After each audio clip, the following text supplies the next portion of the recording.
What's up, guys? Welcome to episode 63 of the Bass Lessons Melbourne Player Profile podcast. Today, I'm super happy to introduce to you Mr. Anthony Muthurajah, who you may be aware of if you've ever searched for bass lessons on YouTube. Anthony is an amazing educator, and we get into that quite a bit in this podcast, talking about his teaching philosophy, how we got into it, the whole YouTube thing, amongst a bunch of other topics. We obviously talk a little bit about gear. We talk about his bass journey. Anthony's originally from Sri Lanka, but he's kind of lived across Asia, and he's currently based in Dubai. So we talk about that, his current situation with the pandemic and how he's adjusted to that. And a few other things as well. So it was a really, really awesome hour and a half hang I had with Anthony. I'm very grateful for his time, as with everybody that agrees to do this podcast, and I'm grateful for your time as well for continuing to check out these interviews. I appreciate it. I love doing them. I love getting the inside scoop on these guys and girls and how they think and approach music, and I hope that you get something from it as well. The music that you're currently listening to in the background is called The Untimely Chosen, which is from Anthony's second album, which came out in February this year, 2021. He's got a single coming out at the end of the month, we're currently in September 2021. So hopefully around end of September, beginning of October, you'll be able to check out some new music from Anthony. In the meantime, you can jump on his website, anthonymuthurajah.com, to keep up with what he's doing. Obviously, you can find him on Instagram and YouTube as well. As always, a shout out to the sponsors of the show, F-Bass, who have been handcrafting guitars and basses for over 40 years, both vintage and modern designs. So if you're in the market for a new instrument, definitely go and speak to Marcel or George at F-Bass. They make beautiful sounding instruments. Okay, not much else to it today, guys. I just want to say again, thanks for listening. If you enjoy this, spread the word. Tell your music buddies about it. Leave a review or a comment. Shoot me an email, info@basslessonsmelbourne.com. If you've got any complaints or questions or suggestions, I'm always open to talking to you guys. So without further ado, here is episode 63, Anthony Muthurajah.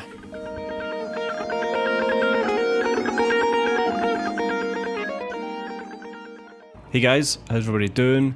This is Craig from Bass Lessons Melbourne, and today I'm very happy to be joined for this player profile by Mr. Anthony Muthurajah. Hello, and you got the name right, so congrats. Yeah. I got it wrong in the first email that I sent. Right. But I double checked. So yeah, all good. How's things, man? You all right? Yeah, not bad. Just hot is all, and that's about it. All right. So for anyone that maybe hasn't come across you or heard you, how would you describe what you do in the landscape of music? Okay, predominantly, I would call myself, I am primarily a bass player, but I do play other instruments as well. So I play a lot, I produce a lot, and I teach a lot. So that's predominantly what I do.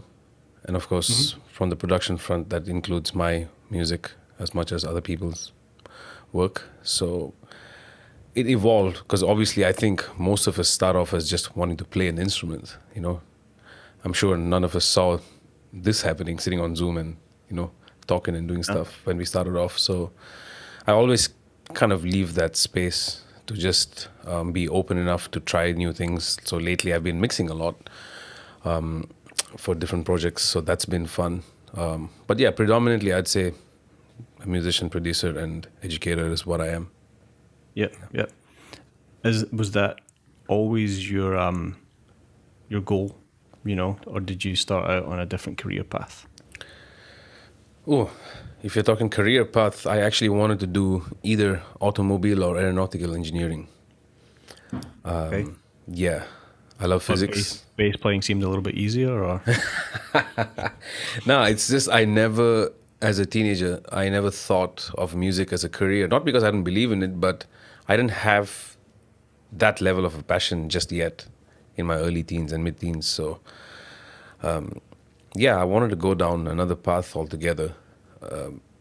But the church I grew up playing in, everyone was just like, I don't know why you don't want to do music, you know. And it came down to how a lot of people around me wished they could do what I was doing. Then I thought, it doesn't sound like such a bad idea, you know, let's check it out. So then when I got into it, it was just like, okay, this is pretty cool. But of course, very early on, I realized just being a player alone is not going to be sustainable, at least for the way I see it, you know. So hence, like I said earlier, I just left this open space for me to have a little bit of a wiggle room so to like how long ago was that you realized that you had to expand? about 13 to 12 years ago. So actually, to put it very accurately, the first time I got my hands on Logic Pro about 13 years ago and got into recording, I realized this is a good skill to have, you know. And then I studied sound design before I went to study music for a bit. So even there, I realized, okay, you know what, there's so many facets to this, and it'll be good not to be a jack of all trades, but at least have an understanding to develop some level of sustainability and just options for avenues to earn, you know. So yeah. Sound design is an interesting one, I think. Do you think that that part of your learning has influenced your tone that you have now, or is it more, do you think of it in terms of that context? Context definitely matters, but I think sound design enabled me to use my imagination a lot. You know, like my mentor in college said, if you want a good bass tone, you need to be able to imagine a good bass tone. Right. You know, just imagining what you want to sound like. And as a young punk, obviously, I said, I want to sound like Jaco. So my EQ looked like this. My mids just boosted the life out of, you know, so it was just like, that doesn't work. But then eventually I started to understand just how the touch works with it and amps, various settings, and kept trying different things. But yeah, sound design just set up that trajectory for using my imagination more than anything else, which is why having used a Squier jazz bass for the longest time, I was able to get a rather good sound out of it just because in my head, I'm not playing a Squier, you know? I'm playing the most boutique Ken Smith. That's how I kind of envision it in my head. And then I'm maybe not almost always, but I'm able to translate that directly out. So, yeah. Yeah, cool. Was the Squire your first kind of proper bass? Actually, no. My first bass was a Yamaha. I think it's the RBX 375. Yeah, because I went into college as a guitar player, but I started playing bass for a lot of people because in my batch there was like, I think one or two bass players at most, and in the whole college like four. And I was playing a little bit in church already, and by that I mean I can just play the root note and play one pentatonic fill, you know. Yeah. That's all you need on bass, right? And then Yeah, of course.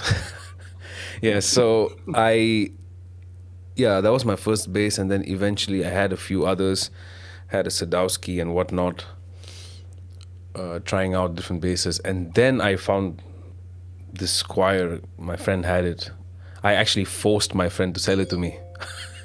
Really? Yeah, because I just fell in love with it, and what I realized at that point why I liked it so much is because the instrument comes with some form of a resistance. You know, it's a well-built instrument, but it's not like the most ideal thing to be playing the stuff that I play on. And I like that because I had to be very accurate and honest with what I want to say. Because otherwise, it would just expose you. Because if the technique's not there, an instrument like that, I mean, I paid 200 USD for that. So it's going to expose you, you know. And then down the road, trying a different bass, I realized, wow, it's like when I first got my hands on a Fodera, it felt like a toy. it was just so easy to play, and I realized, oh, this feels nice, because I built my foundation on something that's rather shitty as opposed to it being very playable. But yeah, this eventually became my main bass about 9 years ago, and I stuck to it until I got my custom. Interesting. Because that's kind of, I'm sure you've seen that that Jacko Modern Electric Bass Yep. DVD. Didn't he say he used to like to practice on like a P bass? Yeah, the neck. Bass that, Yeah. yeah. Oh, yep. Thicker neck.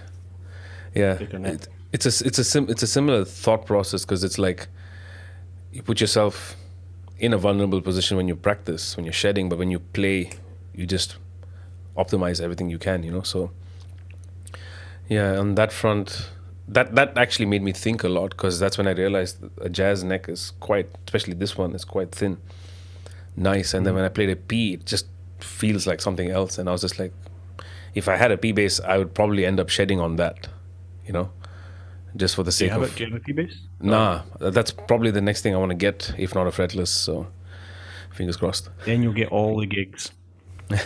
Hopefully. So, like, I think the Logic, like getting the Logic Pro, the recording software early on, I think that's an interesting thing as well. Like, I've always been fascinated with recording and sound and that side of things as well, because there's something about like opening up a session and it's just a blank slate, and you're just like, okay, now what? What do I want to say? What do I have to say? Right. And it's like that first thing that you put down, it might not make it to the end, but it's always kind of sitting there on the screen somewhere, or something by the time you get to the end of the mix and the recording is completely transformed away from what your original idea was. And it's such a powerful tool for practice and for musical exploration these days. Yep. That I think maybe isn't talked about as much in kind of education circles and stuff like that. The fact that we all have the facility. I mean, you can get a GarageBand on your iPhone pretty much. Yeah. It's so at hand these days. Like, is there any ways that you like to use the recording software and stuff like that for practicing, or just getting better at stuff like? Yeah, so very early on when I started with Logic, I realized the environment of recording versus playing live is very different. Mm-hmm. Live, you can get away with a lot of things, It's like, right at the top of my head, I think about how a lot of bass players tend to play certain phrases where they let their left hand do most of the work and they barely pick. Live, with the momentum, with an amp behind you, it works. In a studio, it might not work in a recording context, because in a recording context, your projection matters and the consistency of it matters. So one thing I spent a lot of time on was just looking at my waveforms as I played to really gauge, okay, how physical is it for me to almost peak but just be loud enough versus quiet and still project whatever I want to. So I started doing that a lot, and it also helped me deal with I won't say time issues, I would rather say the way I felt time. Because at the end of the day, as much as playing to a metronome is great, I think it isn't the most organic field of sound, because nobody's going to sit and accurately clap, if you think about it. So it helped me understand and develop a workflow for writing, for putting together ideas. It made me realize that no idea is a bad one. It's like what you said, you would probably start with one, and at the end of it, that idea is not there anymore. But it's like what I call like a beatboard or a trampoline effect, where you use that to jump off elsewhere. So the cool thing is you don't have to discard any of these ideas. It's just a matter of creating a new track, muting the previous, and then you have all these options to look at and go, oh, okay, I could probably take this from there, that from here. Kind of like Joe Zawinul, that's the way he used to write. He would just tripping on acid, goes into the studio and he just records all day, comes out the next day, and his I believe he had a machine which would transcribe for him. So he would go like, yeah, I like bar 8 and bar 860. That would be my intro, for instance. So he just kept recording, and from there he took ideas and put them together. So I think I think that it's a BBC documentary, if I'm not mistaken, of his, where he talks about that. And it's a rather brief talk about it, but it made me realize, like, wow, that's actually quite deep. And for us, it's even easier now to just sit and record and keep it there and then come back. But of course, it's not easy, and it takes a lot of getting used to, from technique standpoint, from a hearing standpoint, and just really dedicating enough time to it. Because, like I said, most of us just want to play. So the idea of, let's say, me mixing my album is not the most ideal for a musician, because that's time gone or time consuming. But then I look at someone like Alan Holdsworth, who mixed all his records. And then when you listen to all the albums, you start to realize there's such a consistency all the way from the 80s through the 2000s in his sound overall. And he evolved with it. That's because he had control over it the whole time. And I was just like, that's great. And that's a good skill to have. It's a lot of work, but why not, So yeah, why not? Why not control all aspects of your art? Yeah, exactly. So maybe there are certain things, okay, when it comes to, say, marketing, I'm not probably the greatest at it when it comes to my music. So there, I'm still trying to learn and figure out how can I go about doing that. But then from the production front, I really sat my ass down and just really worked these things out and just took a deeper look at everything, and which is also why I've only stuck to Logic. I did study Pro Tools as well briefly, but I still can't figure it out as well, and I've tried a whole bunch of other DAWs, but then I go back to Logic, not because of anything, but I started there and I laid my foundation there. So I mean, it's a tool, right? So whatever helps you exactly make music the exactly best doesn't matter which is which. How far down the rabbit hole of like the quantization thing? I mean, like talking about time, it's like when you're saying the metronome or the click track, it's not really a natural representation of how we would play musically. But do you, like, would you say that you've then developed or worked on the ability to kind of play or have that kind of consistent mechanical thing happening, but play around it and make it not feel robotic? Or? It's like the way I think of it is in terms of phrasing, right? Very rarely do we come across single bar phrases. Usually any and every bass line goes across X number of bars, So if you take something like Good Times by Chic, that bass line for me is a 2-part, It's 2 bars, it resolves, and then another 2 bars.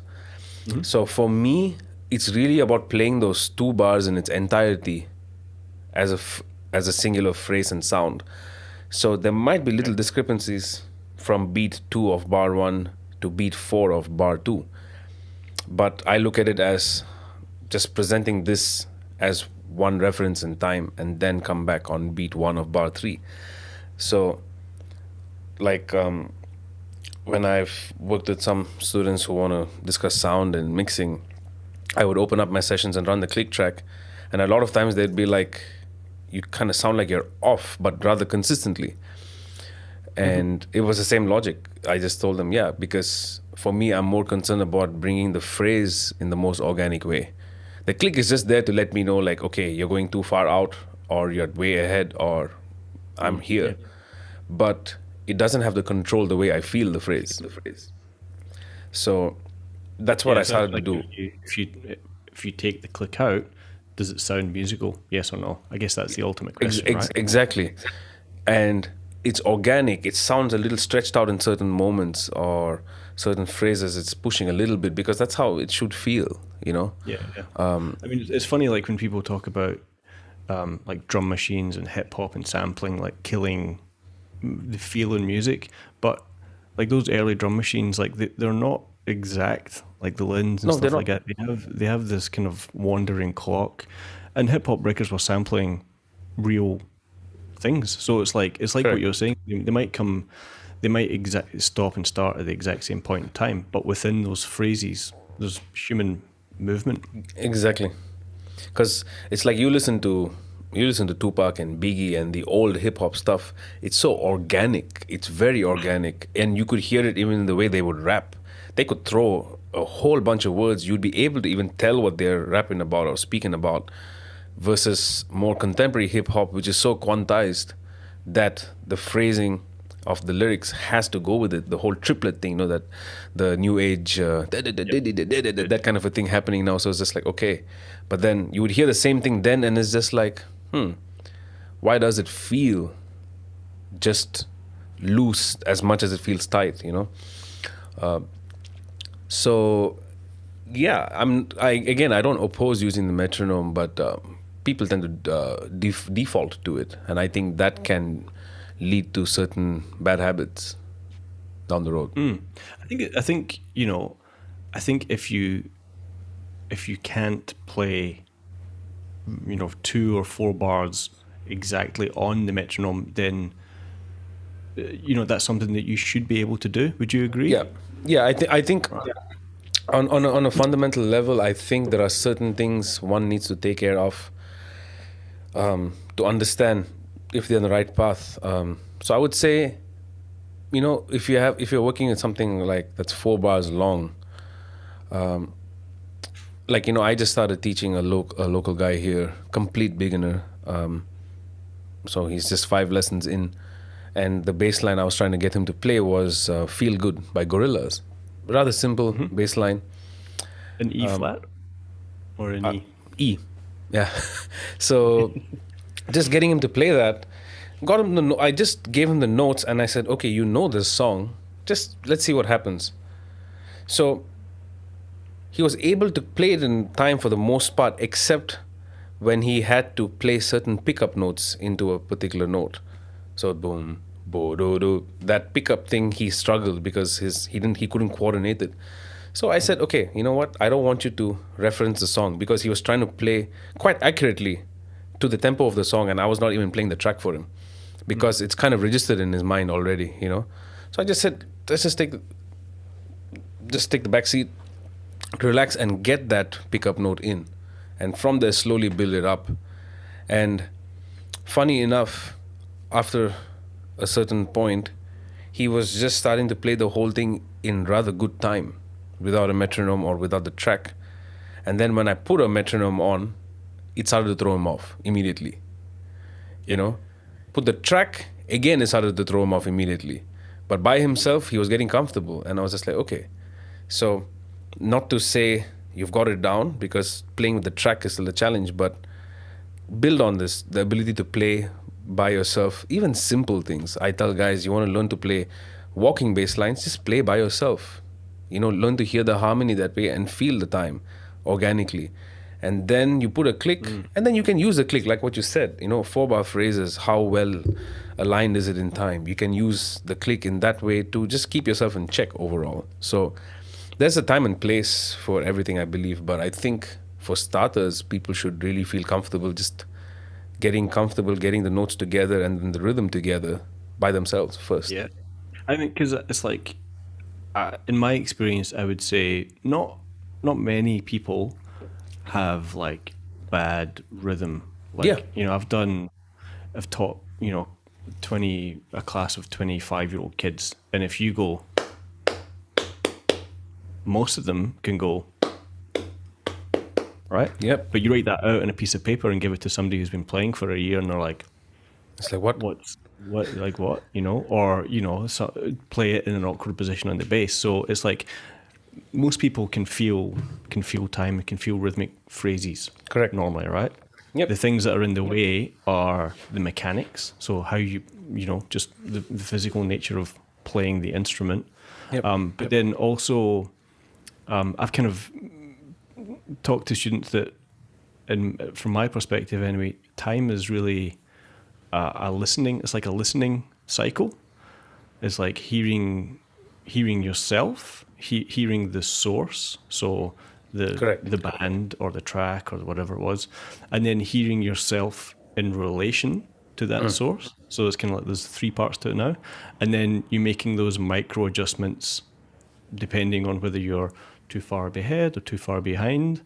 And that's kind of what you're always doing. You're always making these tiny little adjustments to your timing as that listening cycle speeds up as you get better at it. It's like driving.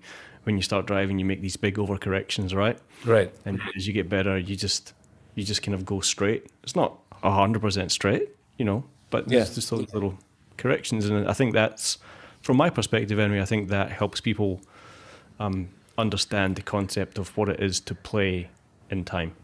Yeah, it keeps you grounded. It gives you an idea of what it means, because even on a professional level, I've been in situations where drummers and bass players, they tend to drag the minute there's a horn section or strings.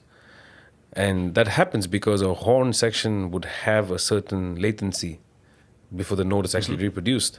And then they start to play to that, and then before you know it, it just becomes a drag fest. Because if you look at, I don't know, Buddy Rich or Mel Lewis and those big band cats, for example, it feels like a locomotive the whole time. And sometimes you would even feel like the horns might not make it in time, just because of how it's being pushed. But that's the only way to keep all those 20, 30 people on stage together. So that's one particular context versus, let's say, a jazz quartet where it's more open, or varying situations. In a rock band, you can't go play your eighth notes like how you play in jazz. So like you start to understand these things and you realize, it just comes down to actually having a technique down and concepts to practice. After that, it really is about just finding your footing in any situation. And like you said, it's a nice breakdown to have that compartmentalization of hear that, hear this. So it gives people, anyone can put that together, so that's a great approach to it. Yeah. And I think it's just like that thing just gets refined over time. Right. It's funny you mentioned the horns dragging big band thing, because I had the exact same experience on my first ever cruise ship contract, where I was playing in the big band, and every song just it's a steady decline.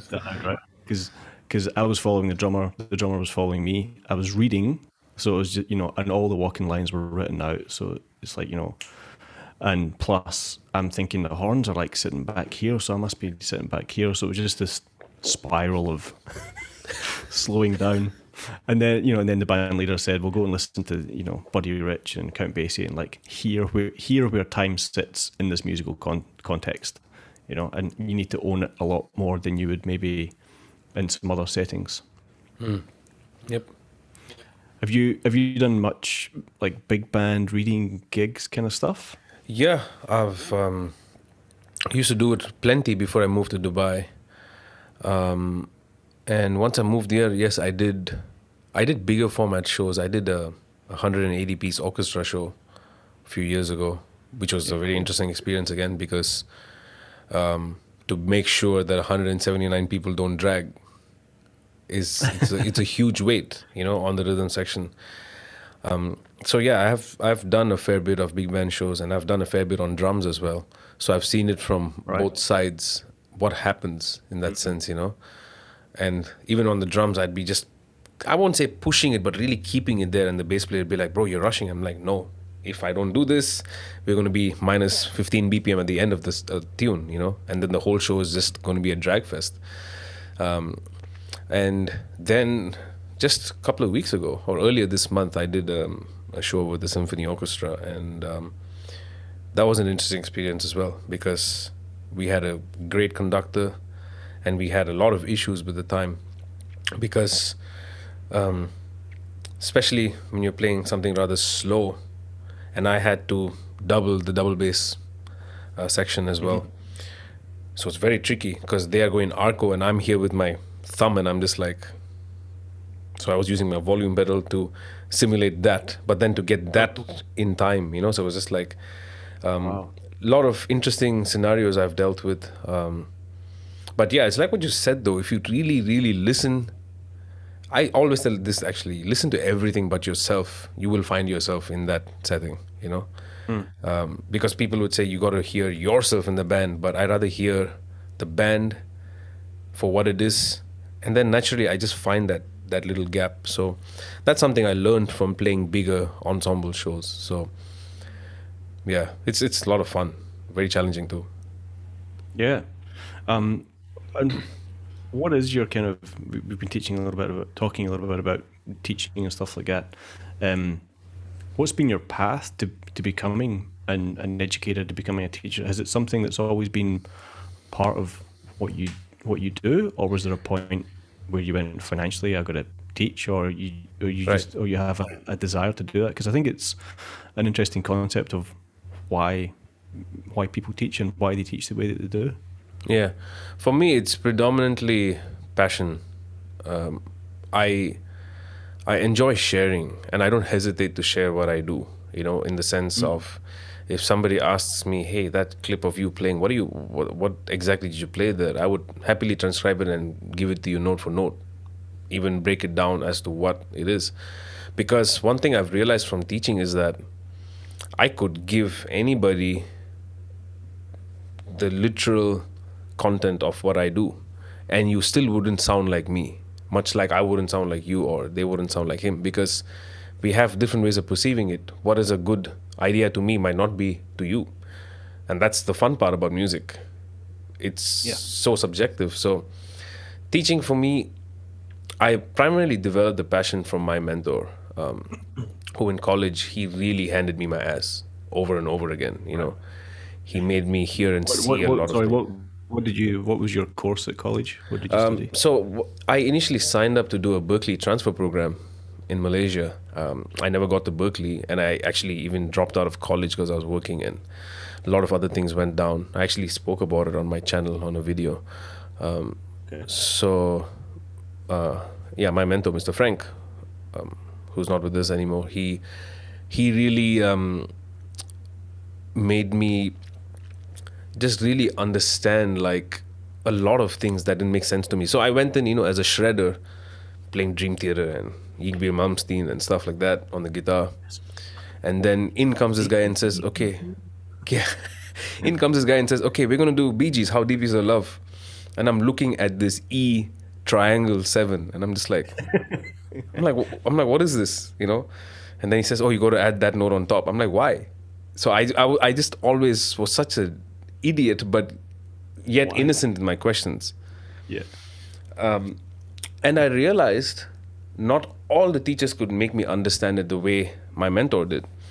He had a way of, I won't say dumbing it down, but simplifying it. And I loved that.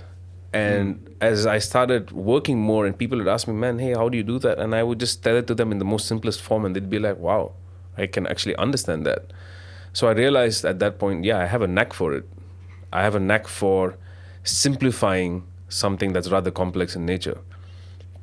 So then I started to teach, just, regular teaching, dealing with kids and stuff like that. But then eventually from there, I realized, I think I have my own path here in terms of content too. So I started to sit down and just develop. I write a lot on paper, so I started writing down materials a lot, which has been the bulk of ideas that I've used for the books I've put out too. So it was just realizing I have a knack for simplifying anything, and the fact that I loved inducing the passion, just bringing that forward in students and getting them to really hear things. Because I've been working with this one guitar player, for instance, who could not, let's just say it for what it is, couldn't even play chord tones well. And now he's at a position where he's able to just play over changes, not even be confined by standards or whatever. And he's able to do it. But the funny thing is, in 2 years, he's not realizing how much he's grown, which is why I get everyone to record themselves, whether it's a DAW or whatever, record yourselves constantly. So for me, it's primarily passion, and yes, it has financially benefited me, but that was never the primary reason. I mean, if anything, actually, through the entirety of this pandemic, from the time it began up until today, that passion has kept me financially stable. But that was never what I had in mind. I never thought I would reach a stage where I'd rather teach more than play more. But then I realized I'm so specific with the way I want to play and the circumstances I want to work in that this only makes sense now, that I teach more and play when I want to play. And the reason I like this is because it gives me so much time to practice, because I think practicing is what I enjoy the most. If anyone asks me, I really enjoy just sitting and just shedding. So yeah, I think, yeah, passion and then the finances were a result of that passion. That's how I see it. Yeah, and that's, I guess that's the way, that's how you want it to be, right? You want to be happy doing what you're doing, and then you get rewarded for it. It's less like, well, Yep. bonus. Yeah, exactly. What would be some of the most common maybe misconceptions or issues that you see with kind of beginner, intermediate players, that you think that everybody should just kind of check themselves for? I think one of the primary issues I see with, actually, I think this is a very, not just bass player problem, but it's there with guitar players, drummers too. It's the over reliance on your gear, trying to compensate your weaknesses with gear, basically. I've seen that Really a glad lot. that you can't see my pedal board at the moment. Nah. There's no bases over there.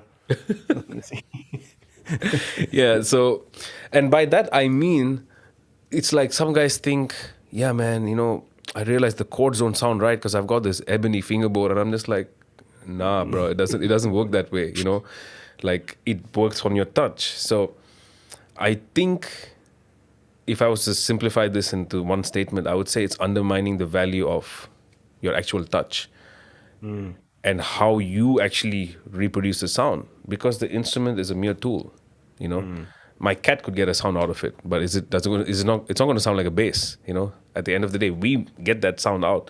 So tone, production, understanding that you are very much in control of that, regardless of what wood it is. Because guys who talk about, yeah, this neck and that fingerboard, a lot of times don't even truly, at least in my opinion, don't truly understand wood characteristics. I spent years researching before I even got to my luthier to build this custom bass. And when I gave him the combination of how I want a maple body and a mahogany top, he just looked at me like, why? Because everyone goes the other way around, But then I realized everyone who does it the flip side, maple top and mahogany body, have one particular sound, which is mid-heavy.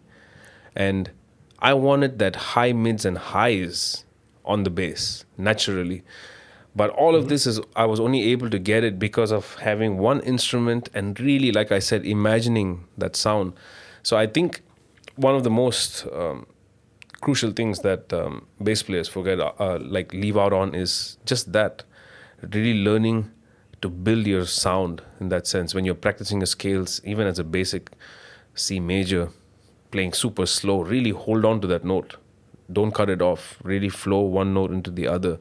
So that small adjustment of how you go from C into D, rather than cutting it off, because that's how a beginner would try to do it. Yeah. But getting them to understand the benefit of, no, just let it flow. Just really focus on that. Because if you don't have that, a guy who's been playing for 6 months will be convinced he needs a Fodera because that's the sound, Yeah.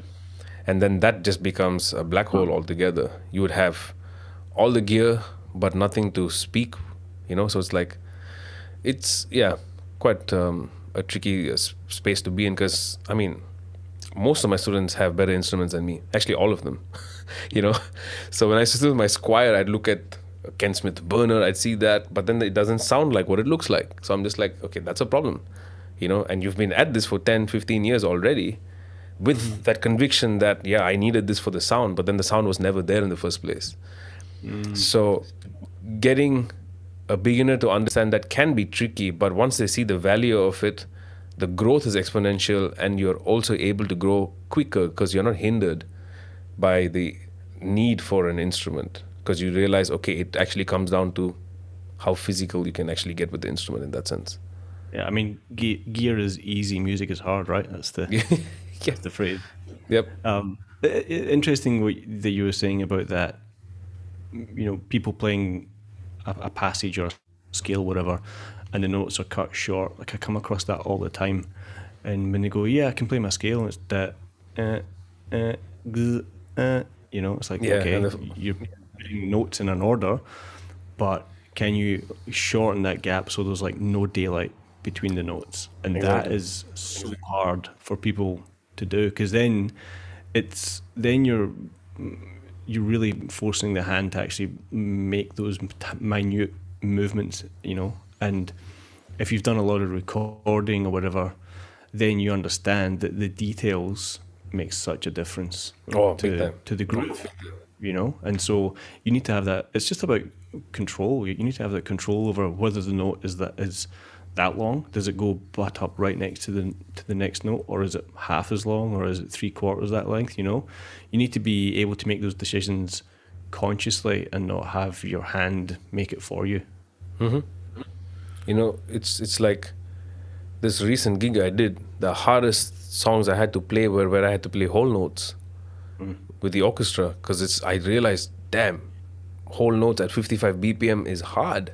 It's not impossible, but you really have to hold down the fort, and to be quiet is another challenge while playing a whole note. So it's just like, so that's where I built it from, because I realized the fluidity, and this is where my mentor, he would say, okay, play a scale, and I'd just be like, notes were right. It sounded pretty okay for what it is, but he was just like, man, can you play the first two notes without that gap in there, And you're like, what are you talking about? Yeah, I'm like, what gap? It's perfect, man. It's perfect, bro.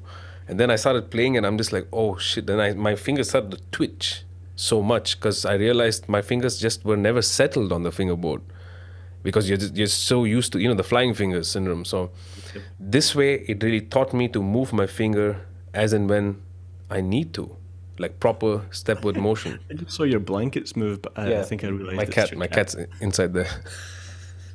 Yeah, that's her spot in the afternoon. So sorry, I didn't mean to interrupt. No, it's fine. I figured she'd move at some point. Yeah. So talking a little bit about technique, I was watching some of your playing, and I noticed that you kind of, and I think you've done some videos on this, I'm not sure, but right hand plucking technique, you kind of shift between like a rest stroke and a free stroke, if you know what I mean. Would that be correct? I would need your help in defining the two, because I get very confused. Because a lot of people ask me. I guess what I'm saying is like a rest stroke is when you pluck the string and your finger comes and rests on the string above Below. it. Right, okay. How you think about it. And a free stroke is where you pluck the string and your finger doesn't touch any of the other strings. Right. It's more like what you would traditionally think of as a pluck. Right.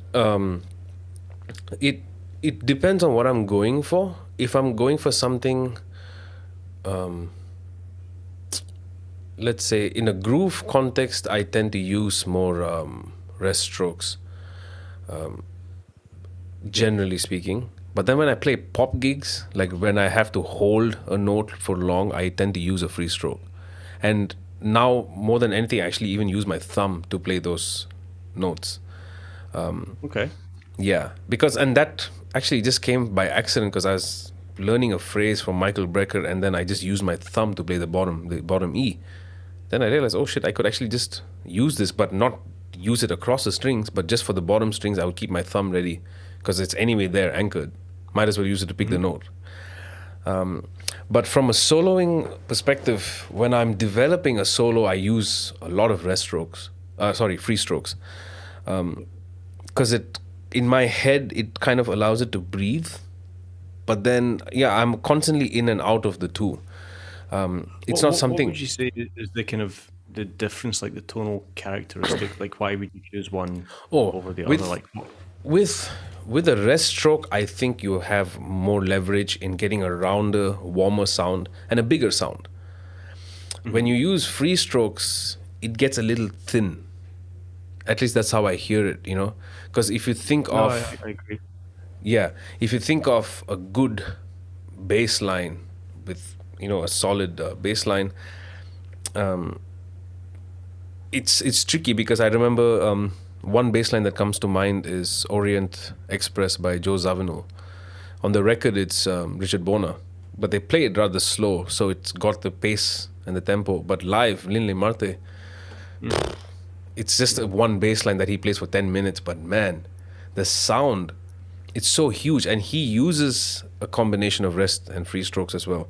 But what I realized is he's also such a big guy, so when he plays a rest stroke, he really gets his wrist into it too, naturally, you know.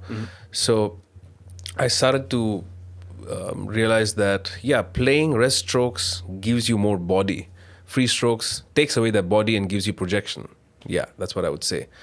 So, for instance, I tell people when I solo, I use my fingertips a lot, whether I'm using rest strokes or free strokes, you know, which is what helps project those notes out. But yeah, it's more of a subconscious thing. And actually, I would say it comes from a background of playing the guitar. You know, I used to alternate pick a lot, but then somewhere down the road, I started just doing what people call economy picking, which basically means if I'm playing a phrase, and even if by logic I should be picking up on the next string, because I'm going up to the next string, I might as well just go down, down. So the same logic applies here for me, except that, you know, you're booking with two fingers, which is also why I never bothered trying to get a third finger in, no matter how fast anything would get. But yeah, I don't know if it's something I consciously, very deliberately worked on, but I use my ear to guide me in terms of sound. Yeah. And when you're teaching, are you kind of doing rest stroke as your approach for beginners? Yeah. So I encourage anyone, like, play the note and keep your finger, like, you know, if you were to alternate pick, I pick the first note and my finger is on the bottom string. This guy's ready to play the next note. And let's say if I'm ascending, once this is picked, I can move this guy to go back up. You know, now people might think that's a lot of motion and thought. Better to use a free stroke. But like I said, one thing about free stroke again, I think for me, the way I've heard many players use it, I don't think it's the most rhythmically accurate technique, because it doesn't give you that anchor point when your fingers are just floating freely. You know, you look at classical guitar, for instance, they've got that anchor, and when they use a free stroke, it's usually kind of like a rubato situation where they're floating with it. But then the minute they want to be accurate rhythmically, it's all rest strokes, you know. Because your fingers are traveling a consistent distance every time from string to string. That Correct. distance between your strings is the same. But then so free consistent. Yeah. With the free stroke, you could really lose sight of where you're headed. So that's why I wouldn't encourage anybody to go there by default. Start with rest strokes and then build from there. Yep. Do you ever use compression? Because you were talking about this sustain or attack to the note and depth and stuff like that. I mean, all of these attributes, I would say, are wrapped up in using a compressor. As I'm sure you know from doing production and stuff like that, you can really alter how notes occur. In a studio situation, recording situation, yes, I favor it. Live, I don't. I've never used compression live, because I don't like the sound of it live. And I've tried all kinds of pedals, all kinds of onboard compression on amps. I just never liked it. But in a studio, I enjoy using compression because it not only gives you that leverage, but it gives you transient, it gives you tonal options too with the bass. But yeah, I mean, one major trick for playing, let's say, long notes, loud, is not to pick hard. Turn your volume up, pick it nice and quiet, close to the fingerboard. You'll be able to hold on to that note for a long time. And if you wanted to quiet down, that's why, you know, when anyone asks me what's the most important pedal for a bass player, I say a volume pedal, because of these reasons, because it gives me the leverage to dynamically have control. in varying situations. So I rely on it a lot. Like certain gigs, I will become handicapped without a volume pedal, you know. Because that's one of the drawbacks of like the guitar and the bass is that once you've plucked a note, you don't really have much control over it, unlike a sax player or a violin player or a singer. They can increase volume, all that kind of stuff after they've actually started the note, whereas us, the only way is down. We have to just kind of wait because we can't control that. But yeah, it's very interesting how it depends too on like what note even you're trying to hold. I remember doing a studio session recently where I finished the song with the low B, and I've got a 0 fret on this guy, and it took, I think, about 35 seconds for the sustain to go away. We actually timed it. We were like, I'm curious. I'm just like, okay, play the note, just watching, and then for it to actually die, it took that long. And then I thought, okay, how would it be if I played the C? That thing probably lasted, I don't know, 10 or 15. Then I realized, because I picked it with the same intensity as the open string, it didn't work. So dial it back down a little bit. So like these kind of small, silly experiments really, made me realize, okay, I don't need compression live. Whereas, I'm aware like someone like Marcus Miller has a compression just for when he does these slides and these sounds rather than when he's playing. So when he's about to slap and he's really going to slide down a big slide from the top to bottom, he turns on the compression just to clean it up a little bit, because otherwise it goes out of control. Be more even instead of Correct. Yeah. So it doesn't come at you and then disappear and then it's gone. Yeah. Because you hear that sometimes when you watch live shows where the bass is in and out, and that also comes down to compression, of course, but from the front of house point of view. But for me, I didn't look at it as a necessity. I did try it. One thing compression helps with a lot is helping pop out harmonics. Yeah. Because it gives you that control. But for that one bar in the one song and the 10 songs. Yeah, that one song that you hopefully play. So it's like, am I going to carry a pedal for that? So, So let's talk about your new bass. Or I mean, how new is it now? Like a year old? Almost a year old. It's a year old, yeah. Tell us. So you talked about your choice of wood. And how because you'd spent so much time on the Squire, essentially you'd maxed it out. You knew, or all the different sounds you can get from that instrument. Yep. So you know what else that you want to get that you can't get from that instrument. Yeah? Correct. That's exactly it. You know what's missing. You know what it can do. So is this instrument everything that Squire isn't? Yeah, actually. And the Squire is everything that this isn't, So... that makes sense, right? I mean, what's the point? Yeah, so my sole purpose of getting this was I wanted a 5, and I'm never happy with factory-made 5 strings because the low B just never did it for me. Yeah. So when Tom reached out to me, he made me a good offer, and I was just like, okay. And then he gave me a form to fill up and look at. So who's the listener? Tom Marcio from France. So he built one of Hadrian's first custom basses was built by him. So he builds a lot for those French guys out there, and he makes great guitars too, and all truly handmade stuff. So and I was not in a rush to get this, I just wanted him to take his time with it. So a few things that I went for is I'm not a fan of active basses, so this is passive. Okay. And I wanted piezo on it. So it's got the piezo, it's passive, but it's very powerful. And the main catch with this bass is that, like I said earlier, is the maple body and the mahogany top. Because maple is bright, mahogany is more mid-heavy.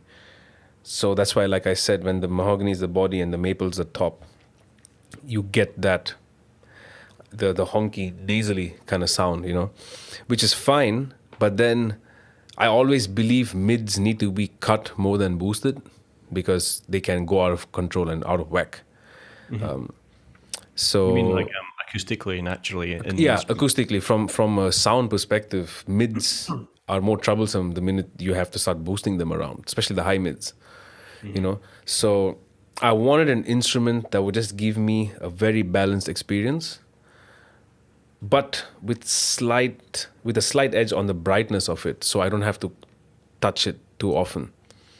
So this being passive, yes, I have a tone knob which I use when I'm playing both the pickups, and it's got a good sound for slap as well. It's got a more of a Music Man slap sound, Right. which is what I wanted, because I already have a jazz bass if I want that sound.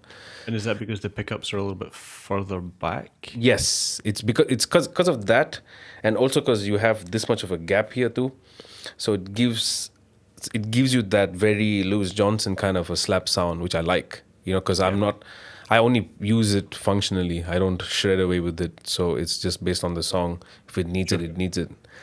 So yeah, and in essence, what you said is right, because the minute I got this, everyone's just like, "Yeah, man, but your Squire is better." I'm like, it's different. You can't compare it. The idea of me getting this is to have something that doesn't sound like my Squire, in the first place. Yeah, So it maybe sounds better for you. Yeah. For you, it's exactly what you. yeah, for me, it's a functional thing, because people assumed, oh, you got this bass, man, so on your new record, you won't be using the Squire. And I use the Squire on about 3 or 4 tracks, because it's a sound thing. On one of the tunes, I wanted this very P bass kind of sound, so that's the bass I would pick up if I want that sound. Not that I can't get it out of this, but it won't come close to that.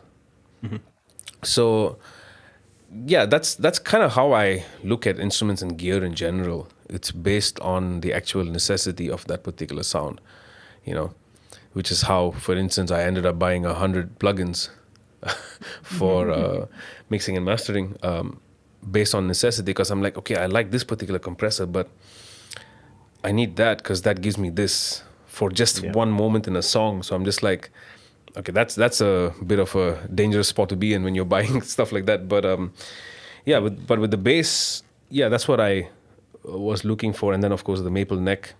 So is there a switch on there? yeah, so this is basically just the pickups. If I switch to the middle, it engages the piezo as well, blend with the pickups, and then all the way to the right is just the piezo. Okay. Do you ever use just piezo? On rare occasions, I do. Oh, so what is that? Mahogany on the back as well? Yes, mahogany on the back as well.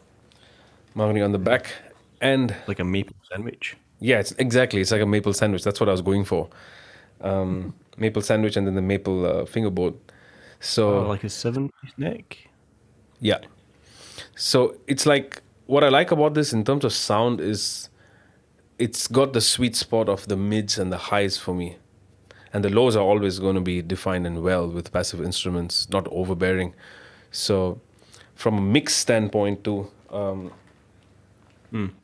it's easy to handle this bass, this sound, because it's powerful, but it's balanced from an frequency perspective. So that's why I looked into it and looked into the wood. And even when I told him, I want a maple sandwich, he was just like, oh. And then even the string spacing, like small things like that, I really spend time, because, playing a jazz bass, you get so used to the wide string spacing. So when he was talking to me about string spacing, he's like, someone like Hadrian goes for 16.5. And I'm like, that's small for me, because I'm used to this is 19.5. So we kind of went in the middle to 18 string spacing. So it's not the most narrow, neither is it the widest neck. So really fine-tuning these small details and understanding it by watching and possibly trying instruments as well. I've tried some Sadowski's 5 strings, like the Metroline series. They're great, but the neck just was so wide, So stuff like that, it really taught me to understand instruments, Yeah. And have you been as kind of methodical, shall we say, with your amp setup as well? I mean, okay, what's your thoughts approach to that kind of thing?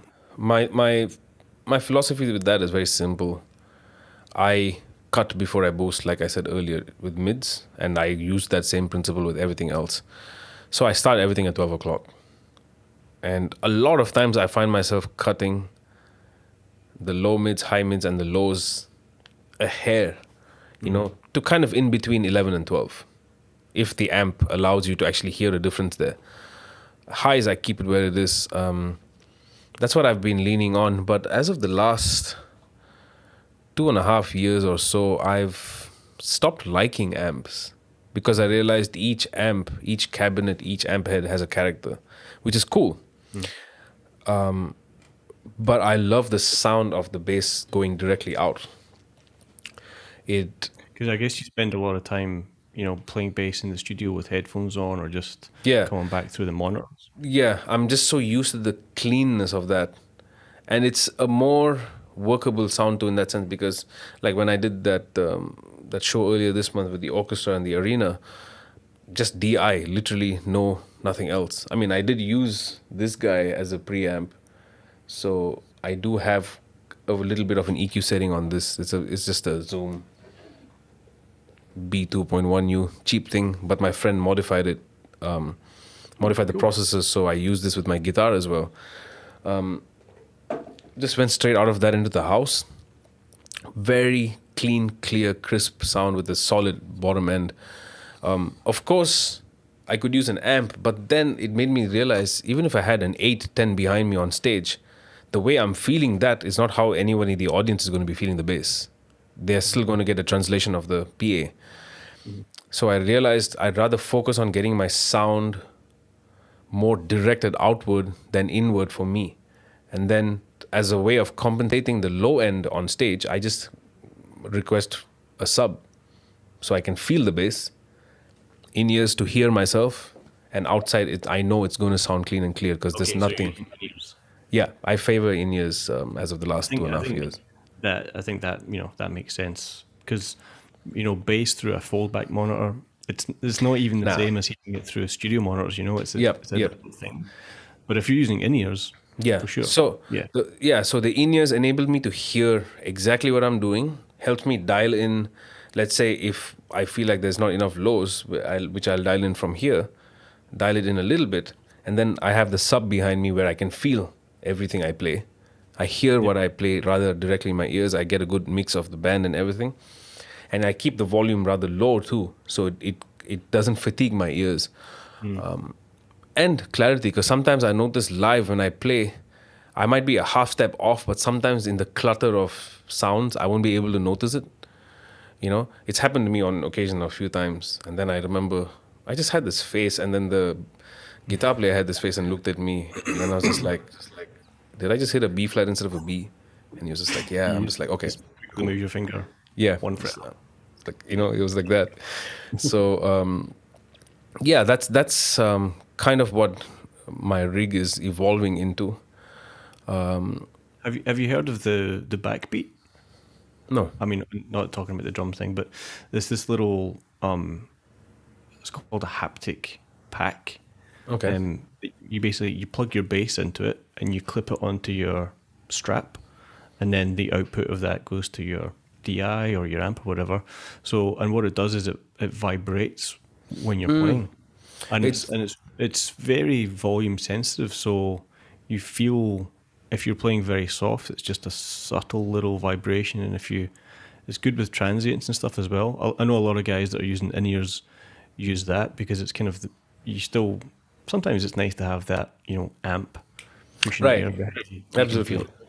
And so this way, it still gives you that organic, dynamic feeling of going, that was a big note, or that's the right kind of thing. So lots of people are checking out this thing called the backbeat. It's similar to the drummers use it. I think it's called the thumper. It's a similar, yeah. Similar thing, but it's kind of like the size of your phone, right? And you just onto your hair strap. Yeah. This would be my general go-to on a grander scale of things. But from a club perspective, smaller venues, closed indoor venues, an amp would be the way I would go because you have the acoustic environment for it. I feel. Sure. It's not like I remember. I can't remember how many years ago I watched David Foster and Friends. He came down with Nathan East and all these guys, and he didn't have an amp on stage. he didn't, and I don't think it would make a difference too, because anyway, that amp is just there for him or anyone else on stage. Yeah. But I mean, I guess it's, it's important to be comfortable with your sound when you're Correct. performing. So if you're more comfortable with hearing an amp behind you, then, and if you want to spend a lot of money on that so that you can play better, then I think that's a completely justified thing, as opposed Yep. to in-ears, maybe the band you're playing in or the setup doesn't really it's suit in-ears. in-ears is tricky. And for me, it also becomes tricky when they give you an amp and then you've got in-ear monitoring. And a lot of guys would pull out one ear, and the minute you do that, game over, because you lose balance. So Yeah. one thing I had to really get used to was just using both the ears in, just stay there. And once I got comfortable, I realized, oh, it's nice. Like, I really like it. But even if I don't have in-ears, I'm still okay. It's not like I become handicapped by that. But yeah, indoor situations, a simple amp, maybe a 112. I'm favoring a 112 more than a 210. I used to use 210 cabinets, the Mark Bass combo amp, but I stopped liking that sound now. Yeah, so I don't know. It's like, it's very hard for me to decide on one amp and stick to it, because that keeps evolving, the way my sound keeps changing over time too in my head. So that's why I'm like experimenting with new things. Like, I have this guy here. This is the Trace Elliott Elf. Yeah. Tiny little thing the size of my palm, so it's great. 250 watts. I'm just using that with my Mark Bass 110 cap there. And I've got another 112. And very powerful. Simple and powerful. And usually that's what I go for, because this just has a 3-band EQ, gain and volume. That's it. Simple. Yeah, so at the moment, it's a rather simple approach to it for me. But I'm always open to trying out something else. So who knows where I'll be in the next few years. Yeah. If you could go back, 10, 20 years and give yourself some advice, what would you say to a young Anthony Muthurajah?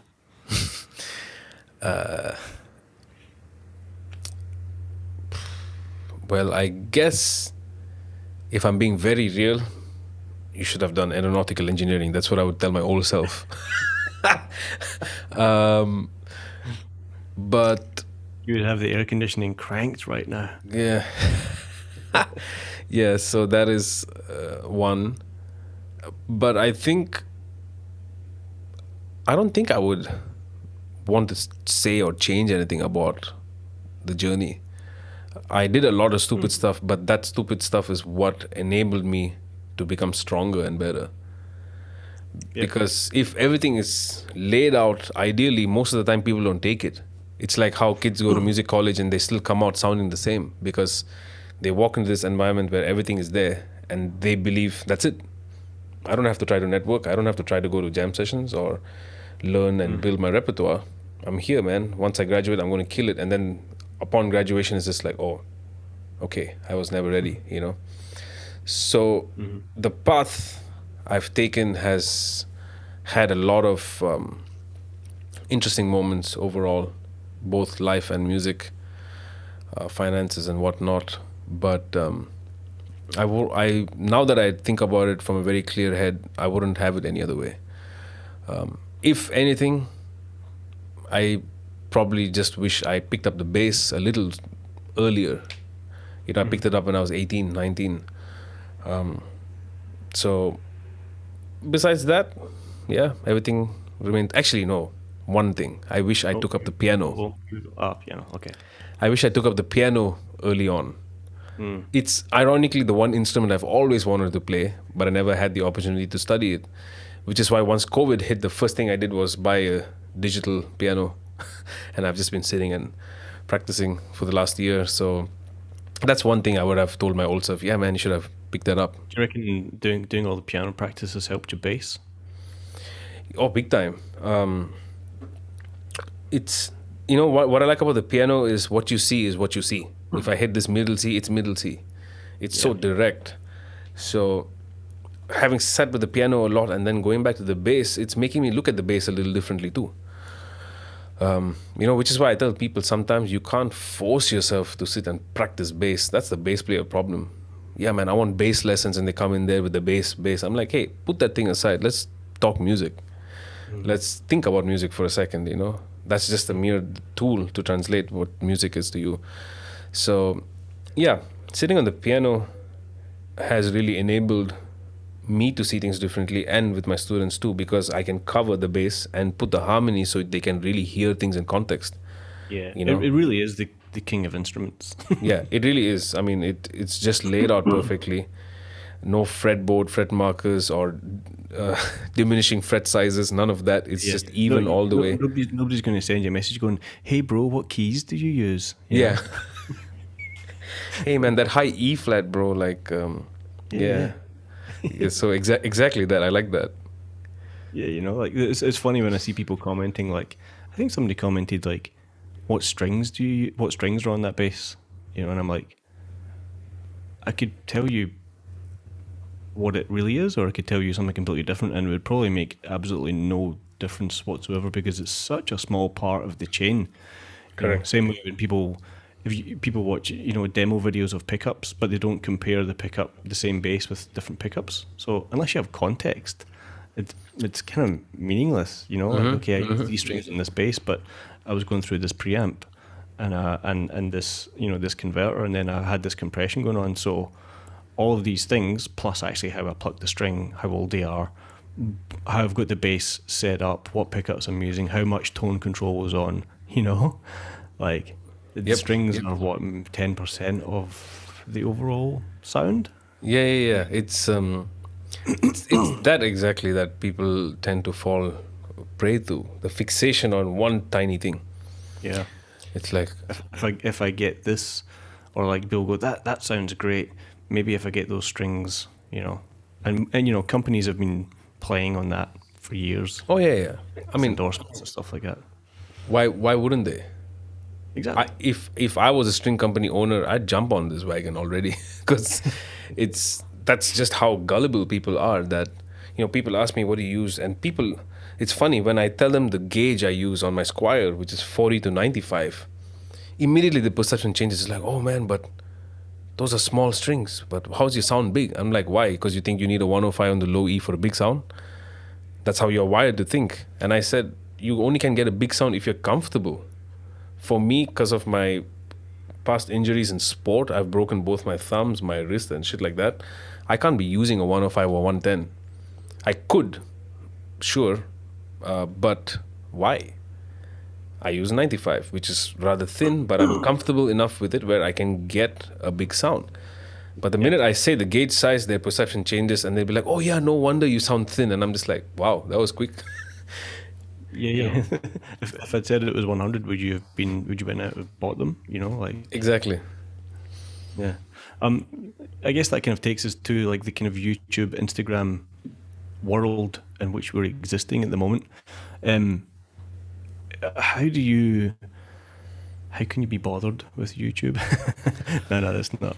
But like I guess you were saying earlier on, you do have a knack of distilling complex information down to its kind of essence and making it relatable to a lot of people, which I think is why your channel and your videos have garnered such great reputation. You're kind of known in the bass circles as a good educator for kind of topics that are often difficult for people to learn, especially in a one-directional learning platform, which YouTube is. It's a one-way thing. Yep. And also also people struggle with applying these kind of concepts as well. So I think you're really good at stating what something is in its essence, and then showing people how to use it in a musical situation, and how you use it, and pitfalls to look out for and stuff like that. But I mean, like the YouTube and Instagram world, it's like it's a lot of work, and often it's not a lot of reward. How has it changed for you? Do you play the algorithm game? What's your approach? Is it just like, I'm just going to put up whatever I want, and hopefully that's enough for people to go, cool? Or are you kind of thinking, okay, I need to kind of fill this niche hole in here? What's your plan, man? With the YouTube thing, I realized there was a big vacuum when it came to, I don't want to use the word advanced lessons, but let's say advanced concepts for bass players to consider. Complex. Yeah. You know, like playing in keys that aren't E. Yeah, or A. So trying to understand phrasing. I mean, I don't, when bass players think of phrasing, they don't really think of phrasing, you know. So these kind of little holes that I found, I realized there was not much of an avenue for people to go to understand these things online. So I started talking about these things. I really didn't have a plan, man. I just went at it. I just did what I wanted to, and secondary thing that probably helped me the most, I didn't give a shit about what anyone had to say. I just did what I wanted to. Because a lot of people opposed what I wanted to do for a long time. Really? Yeah, because it's just like, hey, look at you, man. You Indian-looking guy trying to teach us jazz. I'm like, I'm not trying to teach you jazz, or I'm not coming here trying to preach a gospel. I'm just sharing. Do you react with that? Or, I mean... I used to.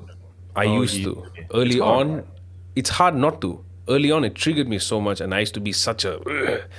But now I just gave you this information for free, and now you're and you Yeah. can't accept it. But that's the level of entitlement people have. Like some of the comments I get in recent days, I just look at it now, I laugh at it because it's ridiculous and it's so funny how I'm getting told you're teaching too fast, re-instruct slower, thank you. And I'm like, yo, are you serious? You know? Bass bar. Yeah.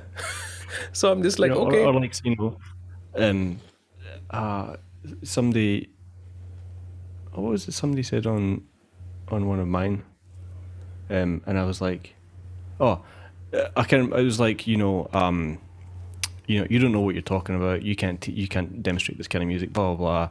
And I was like, oh, I'm sorry. Do you want a refund?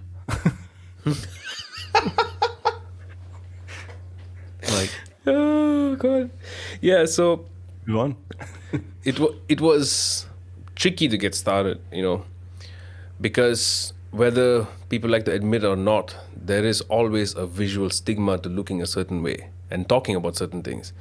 So I've dealt with this, you know, anytime I would meet American musicians and I'd play and their immediate question is, man, like, where'd you learn all this stuff? You know, like, is there jazz in India? And I'm just like, well, first of all, I'm not Indian, thank you. And second of all, music is for everybody, whether it started somewhere and initiated from somewhere.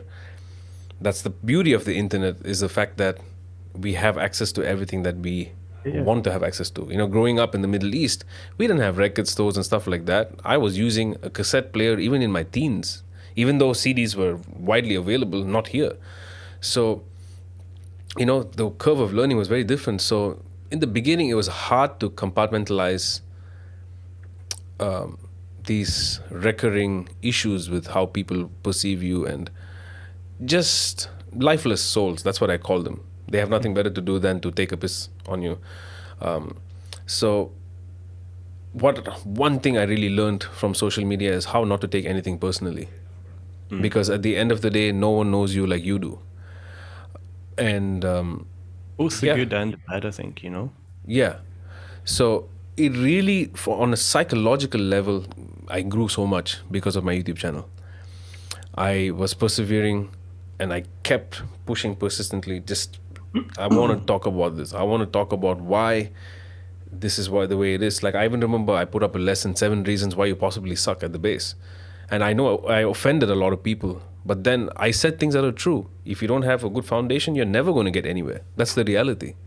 Yeah. If you People can't don't deal like with you it, to think about themselves. if you can't deal with it, I'm sorry. But then if you wonder how I do what I do, is because I value my foundation. It's something I still do despite having reached a certain level of playing. And so with YouTube, I mean, lately, as of the last year and a half-ish, I've been a little slow and I've been slacking with the way I'm posting, because I'm also working on my albums and, you know, producing music and stuff. So it's hard to make the time. But YouTube is probably the only platform that I care about, because it has had a lot of returns for me. it first of all, because it serves as a portfolio of information, that is where 80% of my students have come from. Yeah. And also a lot of gigs have come from my YouTube channel. People find me somehow because they are in the area and, oh, I need a bass player, man, my guy is sick or something. Of course, having the YouTube channel helped grow a following, which then led to me having a website, yada, yada, yada. So all credit goes to starting the YouTube channel first.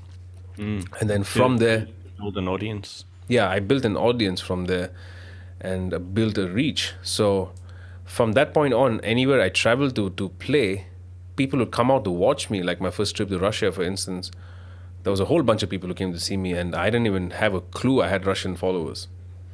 You know, because you don't see these guys commenting and saying stuff. They are just very quiet, observant, do their thing, and they do their stuff.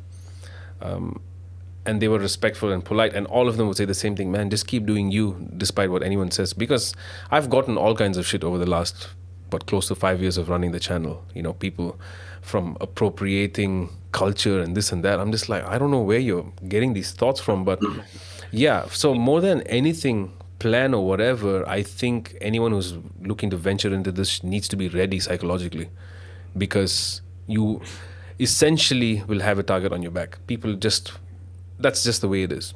You know, even on Instagram, sometimes I get these extremely passive aggressive comments. Like a recent one, you know, I've just been mucking about. I can be quite an ass, but that's me as a person, you know. So I posted a guitar video saying, hey, I'm trying to be a relevant IG guitar player, you know, so there's Neo Soul 251 licks and stuff like that. And the guy leaves a comment, man, it's like, it sounds good, but your sound is a little harsh. It would be nicer if it's clean, but that's just for me. And I'm just like, I didn't ask you. Okay, cool. Like, okay, cool. So it's like, I sound good, but here is what I think. It's just like, okay. But there's a lot of people like that. They might not be, they might not mean you harm, but they just think it's okay to be that way. Yeah, You know? yeah. This is,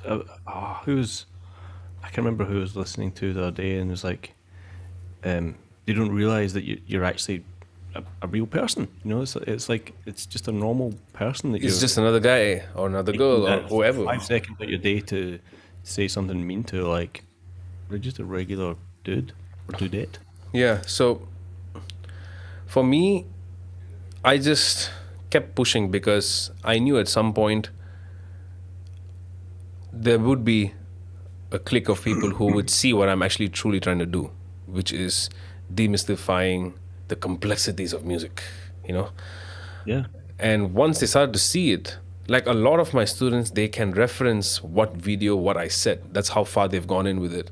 And then I have other guys who say I talk too slow or talk too fast, or my English is not good, or I look funny. Like, I've gotten all kinds of comments. Now that I talk about it, I just laugh straight because I'm just like, okay, man, like, cool. But in essence, you know, I would say, again, I got into this with no thought or regard for financial returns, but it came looking for me. You know, it enabled me to have other sources of income outside of playing. But I'll also say this, one thing about the social media platforms is that once you establish yourself one-dimensionally, it's hard to create a secondary image to you. Like, for instance, you know, I built a following on YouTube and I thought, yeah, man, when I drop my record, I'll have decent traffic on it. I did not. Because as much as, yes, my devoted followers and students checked out the record, bought it and all that, but I'm looking, at that time I had probably had 20,000 something subscribers. I'm like, and I'm looking at the streams and I've just hit about 5,000. I'm just like, where are these guys? But then I realized no one's looking at me as a guy who's writing music and putting out original music. Yeah, I'm the educator guy. People didn't come to you as Muthurajah, the artist, first. Exactly. You came to use it, and so it's just like, Yeah, so I'm an educator first.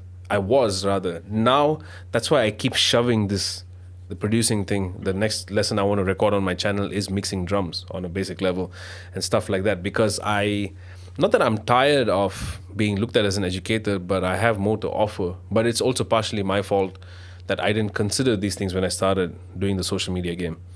So yeah, it's hard. It's hard to see. It's hard. Yeah, exactly. you know. When I started the channel, I didn't anticipate 2 years from there I'd have my first record out. I did not. And another 2 years Really? later, my second record. So I didn't plan those things, but it happened. It fell in place. But now the traction and traffic is getting stronger with my art form, and that further validates the education platform because I'm not just speaking empty words. So yeah, it's tricky. But like I said, the one platform that I truly care about is YouTube. Instagram, I use it just to tick people off or have a good laugh. And yeah, Facebook is just whatever, yeah.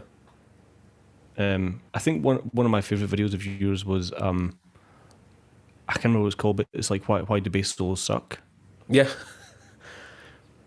And there was so much truth in that video. I was like, this is great, because it reminded me a little bit of the Victor Wooten thing of, the 10 elements of music. Why do we spend 90% of our time thinking about notes when we've got all these other elements, phrasing, dynamics, tone, time, all that kind of stuff, that is equally as important, but yet, so many times the question I get is like, what scale can I use? Like, okay, what's the context? Like how can you play all the notes of that scale in the 2 beats of that chord? Well, anyway, I thought that your video was really good at looking at all these other elements that people often don't think are as important. Yeah, did that pick a lot of people off? I mean, what was the feedback for that video in particular? It did tickle a few. It did tickle a few, but also it's like that the problem with the truth is, for most people it's hard not to take it personally. But Yeah. the people I really respect are the ones who admit it hits them on a personal level in a bad way, but they're also willing to fix it or deal with it. So it's like, sometimes if anyone would watch me do my private lessons, I think people might think I'm cruel, because sometimes I just look at my student and go, man, what are you doing? I would just ask it like that, but not from a place of condescension, but I would hear them play and I'm just like, you're better than that. You can do certain things, but you didn't work on this one thing, and it's very evident, and I hear it. No matter what you do, you can't run away from that. So just be honest with me and say, yeah, man, I didn't shed. Let's reschedule the lesson, because I'd rather do that instead of wasting both of our times and your money too, as somebody who's paying to study with me. So the interesting thing with YouTube is that the way these people watch you and listen and criticize is as if they're paying you money, It's like how you said, I'm sorry, do you want a refund? That's what I feel like saying a lot of times too. And recently there's been one guy in particular who's really taken the piss out of me when I talk about soloing, and he keeps coming with the chord tone gospel. And I'm like, fair, but I'm talking about something else altogether. I'm not saying this is how you play like Charlie Parker, but apparently I'm wrong. And then for me, I'm like, okay, man, can I see and hear you play, Then I get the reply saying, I don't need to show my worth. Okay, cool, then leave my channel alone. But if you go down this path, it's a rather strange one. So I just let it be, and some of my followers go and take on this fight. I just sit here with my popcorn and my beer, and I just enjoy the comments, So it's, man, at the end of the day, I think if I was to summarize it, it really needs a lot of mental fortitude to be able to be in this environment, especially today. Everything is so sensitive. The one thing I could say could tick off people and I could get cancelled the next day. Like, it's just very strange times we live in, as much as it's great because it's connecting. Like me and you, we have connected through the internet and through the channel and stuff like that. So it's like, or even with Mark and these other people I've had the pleasure of working with or talking to or hanging with. But as much as that is there, you have this completely ugly side to it too, which one has to be ready to deal with. I know a lot of great, talented young kids who have quit music because they're unable to deal with the psychological effects of people giving them a hard time online. Right. So yeah, one guy, he's now trading stocks for a living. He's a phenomenal guitar player, very talented kid, but there's so many like this just because they can't put up that mental fight. And it's interesting. And it's obviously speaks to how much value and importance we put on what we're consuming online as well. You know, Correct. like people really look to YouTube and stuff like that as the well of knowledge. Yep. You know, but I really think I had a lesson yesterday with Steve Jenkins. Oh, nice. Yeah, so I mean, I've had him on the podcast as well, but he just put a thing up on Instagram saying he had a few lesson spots open, and I was like, do you know what? I'm going to take up that offer, and it was good. You know, I think people forget that you can actually just reach out to your local guitar teacher, bass teacher, you know, your buddy, your friend, you know, and if you're actually really serious about it, you know, or you're stuck, like you can just get a lesson, and you'll be amazed at how much faster and how much better the information can be absorbed when it's a two-way conversation. Yep. I think, but you've mentioned your album, so let's talk about that before I'll let you go. You've put out one solo album already. Two. Yeah. Just the first one was in 2019, and the one I just released was this year in 2021. Okay. Yeah, Perennial is what I just put out. So to me, it's a rather special one because entirely done in this room. Okay. Everything was recorded, produced here, with the exception of certain guests, and mixed it here as well. Wrote it through the course of the pandemic, and yeah, it's something I'm really enjoying doing it the way I'm doing it right now. But Are you also playing most of the instruments as well? yeah, Or- so on both the albums I played drums and guitar and bass and keys. On the second one I had a friend of mine playing bass, Rami. It's a great bass player, Rami Lakis, and a couple of singers on a few tracks. So I'm starting to collaborate a little bit more because while it's great to be sitting in my bedroom and doing everything by myself, it's nice to have another face in the equation. So yeah, right now, just trying to experiment with a different route, because one thing I don't see often in, I don't want to say jazz, but the idiom of improvised music, you know, which covers jazz and fusion and stuff. You don't see people putting out singles that often. It's all records, which is great because a record tells a story, but a record is also very hard to push in today's world, you know. So I'm trying to put together different compositions that I haven't released them as singles, and one I'll be releasing next month, or maybe later. I'm not too sure, but Is it finished? yeah, the song's finished. It's done. Just contemplating, just trying to figure out a plan on how I want to release it, because there's so much to it now, you know, all this Spotify playlist pushing and whatnot and this and that. Did a few things wrong with the second record in that sense. Spent stupid amount of money for almost no traffic. So it's like, okay, I can't do that again. So, you know, it's like, it's a lot of trial and error basically, but Yeah. but I'm primarily putting out these records and music that I'm writing. Are you going to be doing some videos for the singles as well? Probably. I'm actually even considering maybe doing a music video instead of just a video of me just playing and playing, which is fine. People know I can play. What's the Yeah. point of showing it again and again? Like an animation video or something? Yeah, like an actual music video where I can say a story. Because that's the thing I like about instrumental music, is that it can say a few stories. And here's what I think of it when I listen to it. So on and so forth. So I don't want to say commercializing the music that I do, but trying to think along those lines, trying to see if there is. I refuse to believe that music is dead, or jazz is dead, or this is dead. You know, I would say sure, there's not much of a listening culture in today's world, but I think people deserve to be given a chance to try. Because when I released my first record, I did an album launch concert here in Dubai.